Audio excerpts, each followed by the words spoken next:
Virus کا پھیلاؤ روکنے کے لیے لاک ڈاؤن کو 3 ہفتے ہو گئے ہیں۔ امکان ظاہر کیا جا رہا ہے پارلیمنٹ آج لاک ڈاؤن میں مزید 2 سے 3 ہفتوں کی توسیع کر دے گی۔ قاتل وائرس سے 24 گھنٹوں کے دوران مزید 717 افراد ہلاک ہو گئے ہیں۔ لندن میں ہمارے ساتھ بیورو چیف UK غلام حسین عوان موجود ہیں۔ آئیے ان سے ہم مزید اپڈیٹس لیتے ہیں۔ جی غلام حسین عوان، آگاہ کیجیے۔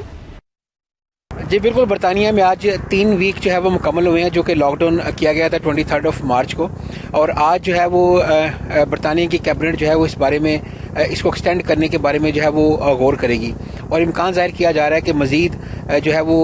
2 سے 3 ہفتے جو ہے وہ مزید لاک ڈاؤن جو ہے وہ ایکسٹینڈ ہو سکتا ہے، کیونکہ ابھی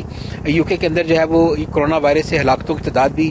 جو ہے وہ بڑھ رہی ہے۔ آج ویسے تو پچھلے 2 دن سے جو ہے وہ کم ہوئی ہے، آج 717 افراد جو ہے وہ کرونا وائرس کی وجہ سے جو ہے وہ جاں بحق ہوئے ہیں، جبکہ ہزاروں کیس نئے آئے ہیں۔ اب جاں بحق ہونے والوں کی تعداد برطانیہ کے اندر 11,000 سے کراس کر چکی ہے۔ برطانوی وزیر اعظم جو ہیں ان کی طبیعت میں جو ہے وہ کچھ بہتری آ رہی ہے، لیکن ابھی تک انہوں نے حکومتی امور جو ہے وہ سنبھالنے شروع نہیں کیے، اور جبکہ نیشنل جو ہیلتھ سروس ہے ان کے مطابق ابھی برطانیہ کے اندر جو ہے وہ کرونا وائرس سے مزید ہلاکتوں میں اضافہ بھی ہو سکتا ہے، چونکہ ابھی بہت سارے لوگ ہسپتال کے اندر جو ہے وہ زیر علاج ہیں۔ اور آپ کو بتاؤں کہ آج اگر